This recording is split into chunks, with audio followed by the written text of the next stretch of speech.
Sweet dreams, my Slaughterbeast. Recording a little late for myself here today, but it's Man-Sant, and I wanted to put this out there. I'm still repping Levia, even though the videos are getting slower. Still, big apologies on that front. Work is really picking up, and going to a lot of tournaments and really putting in a lot of time into Flesh and Blood behind the scenes still, because the game's still great. I will say, now that the ProQuest season's wrapped up, it's nice to just take a break from Levia and CC right now. She's getting a little frustrating. I think her builds have been solved. We know where she stands right now, and the metagame is still just not great for her. And that does mean I probably will be moving away as I prep for the Pro Tour, because with $100,000 on the line, I can't really take a deck just for fun. I'd love to, but it's a lot of money, so apologies in advance. But today's all about Levia in Blitz, and I really think she's strong here. She's definitely not an S tier hero, probably not even A tier, but very, very solidly B plus tier hero. And that's really because she's got some inherently flawed matchups that are very prevalent in the format right now, namely Viserai and to a lesser extent Kano. Those arcane barrier matchups are just really tricky for Levia to navigate. She's always wanting to fill her graveyard, right? So we're going to jump into more of the matchup stuff when I show you the deck. But if your metagame is full of decks like Kasai, Oldhim, these decks that tend to block really well into a lot of the aggressive decks out there, Levia can overcome that really well. She's got great numbers, she's got recursion pieces. So if that's your metagame, Levia's great. And I've taken her now to, I believe, 11 wins, 3 losses in the Skirmish season so far. Got 2nd place at a Skirmish with her, 5th place at a Skirmish with her, and just 4-0'd an Armory today as well. So really excited to show off the new core of the list here. Put a lot of work into this. I know I'm uploading a little bit late, but I wanted to make sure I had as much experience with this as possible so I can talk to more of the card decisions in here. So big shout out to all the Levia players out there who participate on the Discord, who messaged me. Of course, huge shout out to Nervest and Zordon. We've kind of formed our own little League of Levias and brainstormed quite a bit. So we're going to jump right into the deck here and show you guys what's up with Levia these days. So before we jump into the individual cards here, I want to give kind of an overview of what this deck is trying to do. Because honestly, that's really varied for Levia these days. You've seen a lot of builds that are doing all kinds of crazy things, especially with a 6 Razor Reflex Levia list actually getting first at a Skirmish out in Australia. So there's a lot of crazy things going on with Levia right now. But this version is built around 3 card combos. And the whole reasoning behind that is because in Blitz, you need to have a game plan from the get-go. You don't get to switch up your sideboard, so you need to sit down and have a game plan that's just going to work consistently across the board. And for Levia, she's a deck that has very overstated attacks, except she needs ways to do this consistently because she doesn't have, honestly, all that many good cards. She has some great cards, but it's really filling in those gaps that can make her deck kind of fall apart in consistency. So what we've done with this build here is really chase, all right, where can she abuse one thing that's already going her way? For an example, a Hungering Slaughterbeast that's coming in for 7 for 2. It's great. It's a breakpoint coming in for 7 for just 2, above rate there. But is that enough to present on like a 2-card hand to really be that big a deal? And honestly, no. Coming in 2 for 7 off a 2-card hand is great, but if you're trying to optimize your pitching a blue is still going to leave you with 1 floating, and you've had kind of an inefficient turn. So in thinking about cards like that, you start to fill gaps. All right, so if I'm going to have 1 floating off a card like Hungering, but I want to abuse the fact that it is a breakpoint card, let's add something that I can pay with that 1 resource to really push it above and beyond. And that's when you start to look at cards like Awakening Bellow. Red, you normally never see it, but when you play it in conjunction with something like the Hungering Slaughterbeast or Writhing Beasthulk, the fact that it's giving +3 on cards that are already at breakpoints is fantastic. And then you look at the fact that it intimidates, all of a sudden you have Hungering Slaughterbeast coming in for 10 and your opponent's down a card. So if they want to full block that, they're still leaking a damage. And you start to see some of the combos that assemble that way. So with that said, that's really what the Levia deck here is built around. How to optimize your 3-card hands, because that's where you really start to push value on your opponent. And when you overtake them in the value game, they have to play slower, block more, otherwise you're just truly overwhelming. And that's when Levia can really thrive, is when you do hit that powerful point in the game where you're super comfortable to just block with 1 card, return 3, block with 1 card, return 3, and that fits your game plan. And honestly, a lot of games get that way, especially off the back of an early Blood Rush. So that's what we're going to go through here. That's the concept of the deck list. And so just to start breaking down what we see, the main combos this deck is going to try to pursue are things like I talked about. You've got your 2-cost attacks in Swing Big, Writhing Beast Hulk, and Hungering Slaughterbeast. And all of these are really fantastic rate to begin with, all above rate cards, which Levia absolutely loves. Swing Big, 2 for 8. Of course, if your opponent blocks it out, they're going to gain a Quicken. It's really not that big a deal, especially in Blitz, where if your opponent takes an entire off turn, sure, they gain that Quicken, but an off turn in Blitz is such a massive tempo gain for you. So the 2 for 8, huge value. You've got the 2 for 6 with potential Dominate, and honestly, the Dominate can't be overstated in how important that is in Blitz. Dominate will just close games. Your opponent's always going to try to use their life as a resource, get as low as possible to have that return, like kill turn back into you. And if they had to get down to like 1 or 2, that's fantastic. You can start looking to close games off the back of a 2-card hand of even just Writhing. Then we also see Hungering, which I already explained, 2 for 7, good breakpoint. When you look at these cards, turning them into those 3-card combos, you have Awakening Bellow and Unworldly Bellow. So those cards, just because of that 1 cost, fit really nicely into a 3-card hand of a blue, plus these guys to come in for overwhelming damage. You start looking at Unworldly Bellow plus Swing Big, that's 12 damage off of just 3 cards. That is really fantastic. You returned, 4 damage per card value back on your opponent, which is really tough to get normally when you're throwing tall attacks. So Levia just starts to have really good numbers with these kind of combos. Of course, Unworldly on top of Writhing, really tall Dominate, but honestly, the banish 3 cost on both of these is pretty tough. Unworldly tends to combo with Swing Big. So Awakening Bellow is more to combo with these guys. Unworldly is more to combo with Swing Big, but you just play what comes up, honestly. You also have Sigil. I really like Sigil for Levia because you actually have a life threshold that matters above and beyond what other decks normally have, and that is Husk. Your Husk is going to break at 13. I know we haven't gone over the equipment yet, but that's because I wanted to kind of go over this conceptually. We'll get back to that in a second. But Sigil just protecting that breakpoint of 13 can play a lot of games with your opponent when they try to have like really inefficient attacks when you're getting closer to 13 to make you pop Husk on something low value. That's maybe just like a bad weapon swing or something. Sigil can really bounce you back from those positions. It's really strong. It's also graveyard fill. And that's something that honestly you should touch on right now. Levia needs to get cards in her graveyard to start paying cost for her attacks, right? So cards like Sigil of Solace, Awakening Bellow, Swing Big, we already see that we're dedicating a lot of deck slots towards playing cards that don't have the banish 3 cost. And that is so important. You need that healthy balance of being able to fill cards early game that are still good value, not just filler junk, to then pay for your good cards. So these absolutely check all those boxes. So then we're going to look at Dread Screamer, Graveling Growl. And I'm just running the red Graveling Growls, and that's because this build is really all about the 3-card combos, and Dread Screamer, Graveling, in and of itself, there is the best rate you're going to get on that. Coming in for 13 off 3 cards. That's even better than the Unworldly Swing Big, which already sounded insane, right? Value-wise, 3 cards for 12. This is 3 cards for 13. Really strong combination there. And when you pull this off, it feels really strong. Definitely cards you want to start looking at arsenaling to play in conjunction with each other. And also a really strong play in maintaining your graveyard, right? Because this one's going to banish 3. Normally to come in with another big attack after that, it's another banish 3 cost, but it's not if you follow it up with a Graveling Growl. So all of a sudden you've cleared 3 cards out of your graveyard and filled it with 2. It's a really good rate for how Levia wants to play. Then we have Boneyard Marauder, 1 cost for 6. That's a really great rate, but really what it's in here for in combination with is kind of backup Dread Screamer, Graveling Growl play, or to play with Blood Rush Bellow.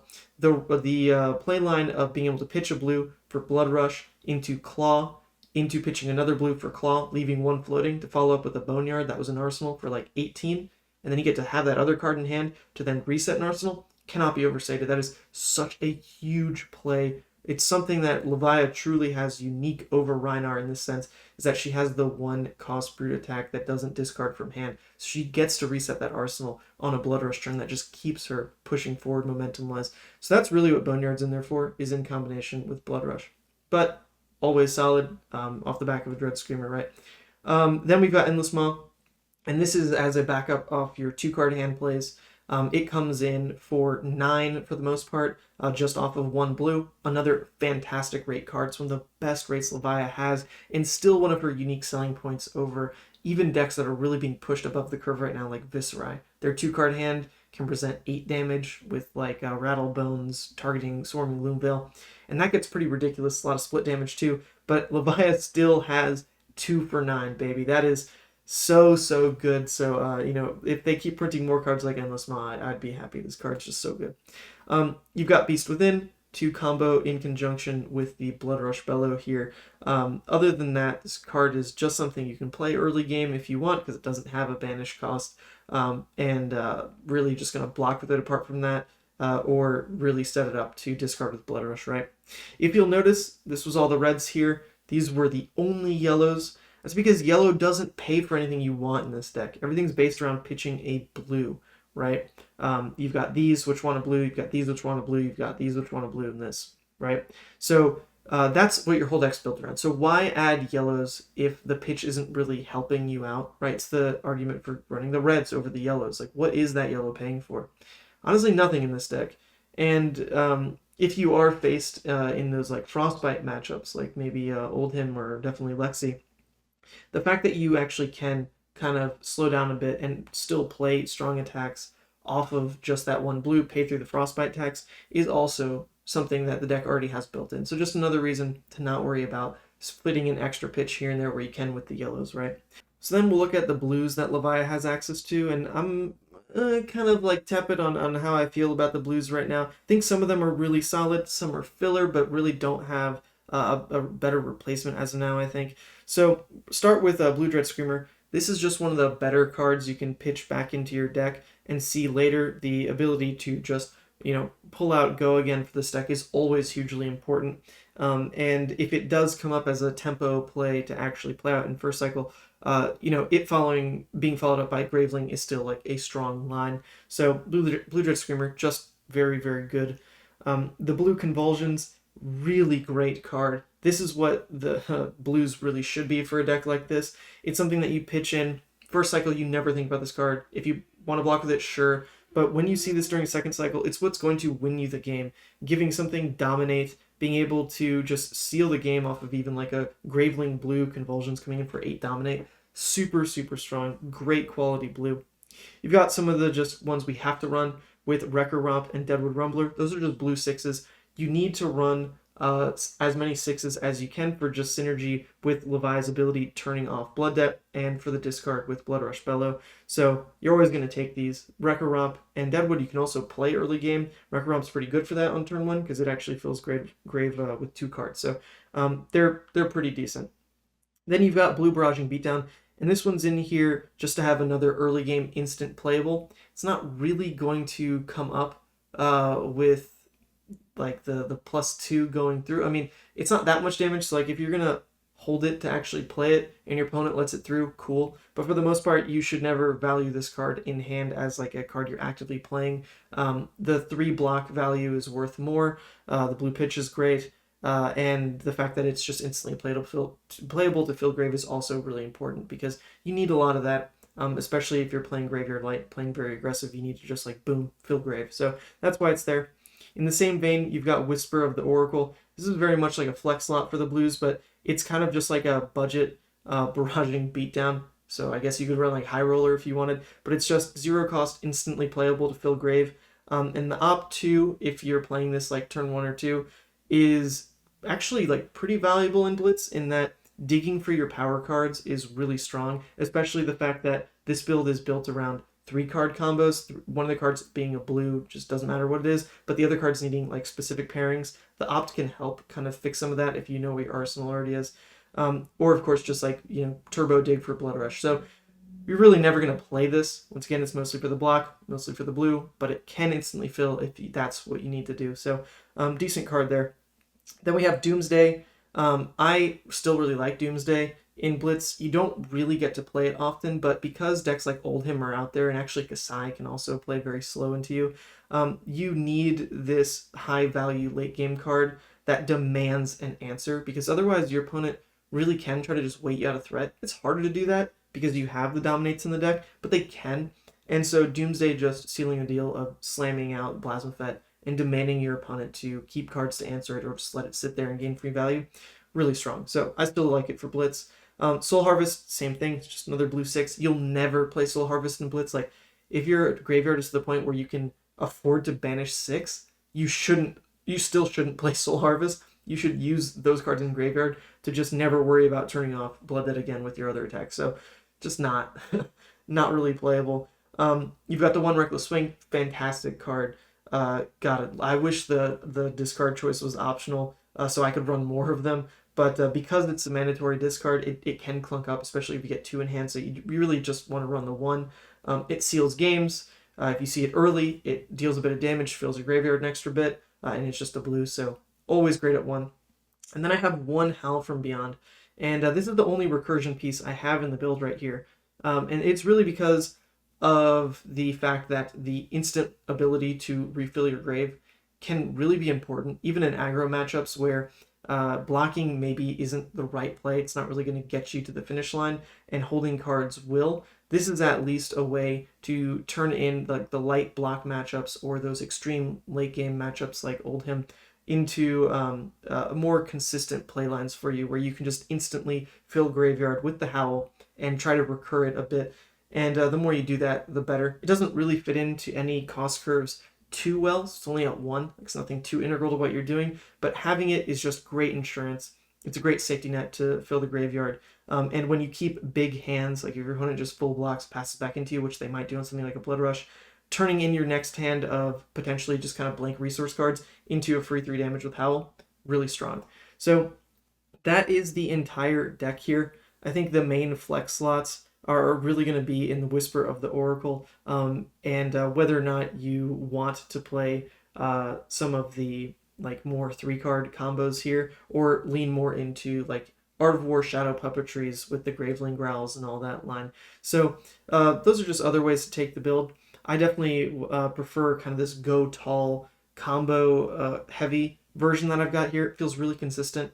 It also plays into what I really love about Levia, which is just very intentional arsenals. When you have a card in Arsenal, not only now is it just a safety net to turn off Blood Debt, but it's actively changing how you're blocking and thinking about your upcoming turns because you're looking for that other half of the combo to push that piece to its best effectiveness. So really, really happy with this build here, but let's take a look at the equipment to tie this all together. So Levia in Blitz, I think, is always really going to be a Mandible Claw deck just because of how much damage Blood Rush can present. It is so freaking strong to just have like 18 damage at minimum. I mean, maybe it can go beyond that with Dread Screamers and Endless Maws. That Mandible Claws being the enabler for that just means you probably should run them. I've seen some attempts at like Hexagore or Meat Axe, but they just don't present the consistent threat of, oh, I have a Blood Rush, I could potentially just lethal you or force out an entire block turn. And that's just so strong for how fast the Blitz format is that I would stick to Mandible Claws until something better comes out, honestly. So always taking those. So the other core pieces in running Levia right now, I would say, are definitely Carrion Husk. Carrion Husk you're going to play in every matchup other than Kano. And yeah, even against Icelander, I would still run this. And that's because Carrion Husk just can't be overstated in its value in Blitz. It protects 6 life, which is normally like 2 cards worth of value just alone in Husk here. And the fact that it goes to your Blood Debt zone, or your Banish zone, and counts for Blood Debt is actually like really relevant in hitting 6 Blood Debt for Doomsday if you find it like, you know, by like turn 4. It's like normally playable just because Husk has pushed you to 6, which is kind of cool.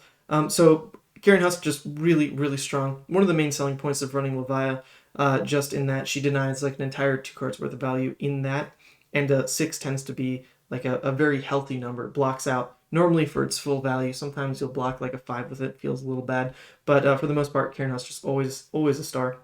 I also am taking Skullcap in every matchup except Icelander and Kano, and that's because right now I don't really think the Hope Merchant's Hood fits what the deck is strongest at, which is just playing for its 3-card hands.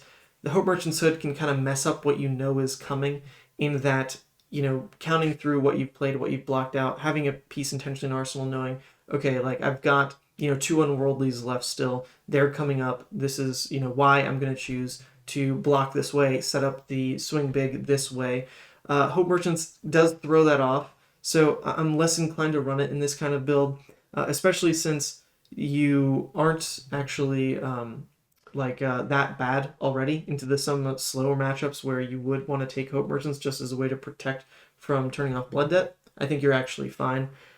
So taking Skullcap, for the most part, it's extra life. It's an extra 15% of your life because it's 3 block, which is really strong. But here's the weird part. I'm not always taking Scabskins and Gamblers these days. I do like them in combination for the really long matchups like Bravo and Oldhim. The ability to just, when they're trying to full block you out, roll Scabskins multiple turns and try to get more action points is just great, right? Every time you do, potentially it's like an extra 6 damage, but really what they're in there for is when you summon Blasmafet. If you can be able to hold your Gambler's Gloves up until that point in the game where Blasmafet's out, you are free to just roll Scabskins every turn and try to swing a Blasmafet. And that's really strong. If that can line up, you have an insane endgame they really can't answer. They're going to be leaking damage. They'll never be able to hold cards to turn off or to kill Blasmafet, and you will inevitably win. So that's really why I would take Scabskins and Gamblers right now. Only in those slow matchups. Against everything else, instead what I'm more inclined to actually run would be Hooves and Goliath. And I'm really enjoying this combination. I think initially I kind of discounted this as just, like the budget alternative to Scabs and Gamblers, but in all honesty, this adds a new skill cap to the deck that I've really, really been enjoying. And that's namely because these cards say deal 9 damage, like minimum. And that is nuts to have on demand, because when you're tracking what your opponent is doing, how they're interacting with your blocks, and to just be able to say, oh, you don't want to block this turn? I can force half your health basically off of just committing 2 pieces of equipment and force them to do something. Or see that your opponent is blocking. They get to the point where they're down to just like 1 card left in hand. You know that this combination is going to force 3 damage better than a Dominate would because they just don't have anything left. You can use it. And I think that's really, really strong in Blitz, especially because, with how fast the format is right now, you need the ability to just have agency over your damage. And Scabskins doesn't give you that. It's random. What's nice about it, like I mentioned before, is you actually have a plan to roll all the time once Blasmafet's out. You don't have to do it before that, but at least like that fits into a game plan, and like gives it a reason to be run instead of just hoping that you hit action points now and again. This gives you that 1 turn commitment of your equipment for huge payoff. And the fact that these fill Grave as well is just really strong. On demand, Goliath and Grave can enable a lot of plays. Even just sacking it on back of a Writhing late game to come in for 8 Dominate, super, super good. So really, really loving these combination of cards. This is what my equipment loadout looks like for the majority of the games I'd play, other than, like I said, into like Bravo and Oldhim, and I guess Valda as well, if she's around. So for the Arcane Barrier stuff, you do have to respect Wizard, you have to respect Icelander, and against those, I would take Skullhorn, Barkbone Strapping, and then an Arcane Lantern along with Goliath Hooves. And like I'd mentioned in the beginning of the video, this version is actually not as good into Kano as I'd like. I was running Arcane Barrier 3 Spell Void 2 into Kano before, and it makes the matchup very, very strong. They just can't commit on a lot of their damage because you can sack Spell Void into it. And when you do that, and they trade their hand into damage that you just deny, your damage is going to go through. And that's fantastic. You just kill them very quickly. But without running the Spell Void, they have a lot more information over, I know how much damage my hand will deal. I can make calculated decisions to go off with Kano knowing that you'll just die to me. And that sucks. And they can do it so quickly. And with Levia, you don't necessarily have that much time to play against Kano because you are almost like checked by turn 1. If you didn't get a way to fill like at least 1 or 2 cards in the graveyard, you are just going to be so behind in presenting threats. So it's just not as good into Kano as I'd like, but the equipment slots are actually pretty tight with how you're now splitting the Scabskins Gamblers plan with the Hooves Goliath. But at least you have a shot I wouldn't say it's like horrible. It's definitely unfavored into Kano, but this is what I would take. You're only going to run the one Mandible with the Arcane Lantern because it's the same thing. If you're playing a Blood Rush and you show them that you're paying for Claw into this like last attack, they know where your resources went. You spent everything to make that play because Claws are really expensive and they can just kill you. So you don't really get to swing Claw attack if you want to play really safe into a Kano anyway. So I think the Arcane Lantern's fine to run there. Skullhorn is going to give you the other Arcane Barrier 2, so that gives you Arcane Barrier 3 at least to put your blues in. Goliath Hooves just gives you that pressure, and you're going to be using them as soon as you can against Kano, honestly. And then Barkbone is just a way to play around with your resources to either pay for things or pitch into Arcane Barrier, because that's an instant. You can roll d6, try to get some resources, and mess up their lethal math. So that's what you got here. I'm really a fan of this deck, like I said, but we're going to jump into some options and matchups to wrap it up. So finally, looking to wrap this up here, I hope you've all enjoyed it so far. I just want to go over some considerations you can make with changing things around just for your local meta. So first things first, the Awakening, Hungering, Writhing like package of cards, that combo you're trying to achieve, is definitely not necessarily the best. It's what I'm liking to do with the deck right now, but if your meta is like more wizard heavy, or you just prefer to be as aggressive as possible and kind of open up more hands instead of blocking, setting arsenal, and searching for combo pieces, then you can look towards running this kind of package with Art of Wars, Gravelings, like a Mark of the Beast, and a Ghostly instead of these three. And that kind of card pool is going to allow for more pressure turns, a bit more variance to what you're doing, because the Art of War, of course, is going to open you up to random draws. But it does let you have more go-wide turns, more pressure turns, and actually against Wizard in particular, this can be really important because you need to just blast out of the gate with damage, and Graveling and Art of War is something that can do that for you without having to have your graveyard set up. So if your meta is like very Wizard focused, I'd consider going back to something like this. The other thing is in Whisper of the Oracle. This card is still like pretty experimental. I'm liking it just for that instant fill. It actually does come up quite a bit, and the Optu is cool. Be played on turn 1. But if you are switching to like the Art of War build, you're gonna want an extra attack in there just to have more targets Art of War. So I would switch to the Endless Maw. Endless Maw is another just above rate blue, which, if you can fit those in your deck, cool. Coming in 2 for 7 is always nice. So then the last card consideration here is that if your meta is really slow, there's a lot of Kasai, a lot of Oldhim, Bravo. And yeah, I do say Kasai because she can actually block you out pretty well. She has a lot of 3 blocks in the deck, and if she decides to just go on defense, it can be hard to close the games against her. So if that's what your metagame's looking like, you can swap out the Whispers for Unworldly Bellow. Blue, it's just an extra way to turn off Blood Debt, an extra blue pitch card that when you see it in second cycle, because the games are probably getting there, is good for you, right? Rather than just filler like Whispers would be at that point. So those are some things you can start to play around with. There's other ways to explore, right? There's always like Shadow Puppetry, Hexagore stuff you can try, but these are just the things I would want to suggest here. So across the board, really just enjoying Levia right now. I think one of her best matchups at the moment are those slower decks like Kasai and Oldhim. I think she does really well into those decks that play fair, where there's blocking, there's swinging, there's like actual mid game you can reach, and she's always going to thrive in those kinds of environments that don't just end the game in like 2 turns or threaten to end the game in 2 turns, because she's just under so much pressure to actually draw good cards and do it, and she just doesn't have that many cards in her deck that are that aggressive to make the game end that quickly. So if that's your metagame, right, if there's a lot of Viserai, abysmal matchup. Like, honestly, it's so bad. I don't even run Arcane Barrier into it because there's just no good way to play into that. You just have to hope you see your sigils, and that can kind of save you a bit with the Rosetta swings that are going to come your way. Matchup's just absolute garbo.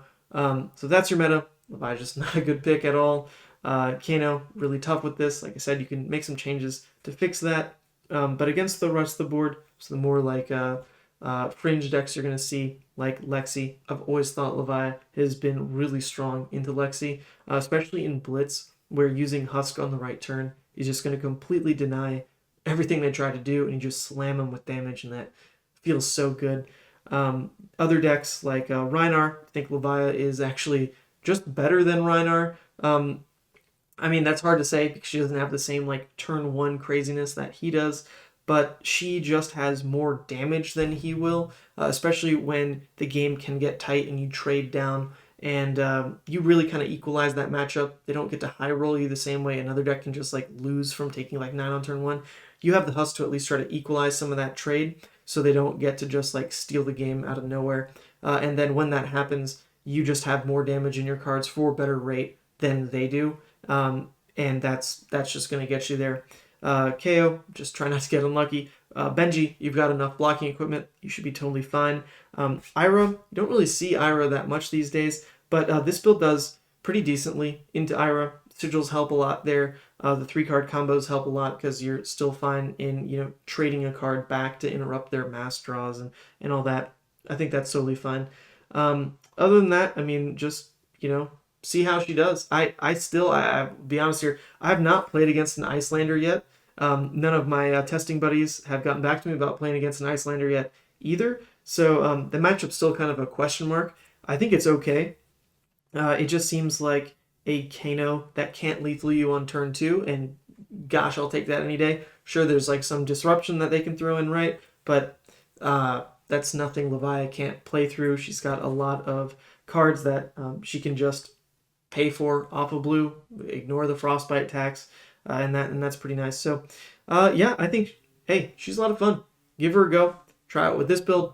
Mix it up yourself. It's kind of why I'm here. Just give you a core, give you an idea of how Levi's doing out here in the world, and then you guys just can take it, make it your own, and keep winning some skirmishes because she's pulled through quite a bit. I'm gonna do my part.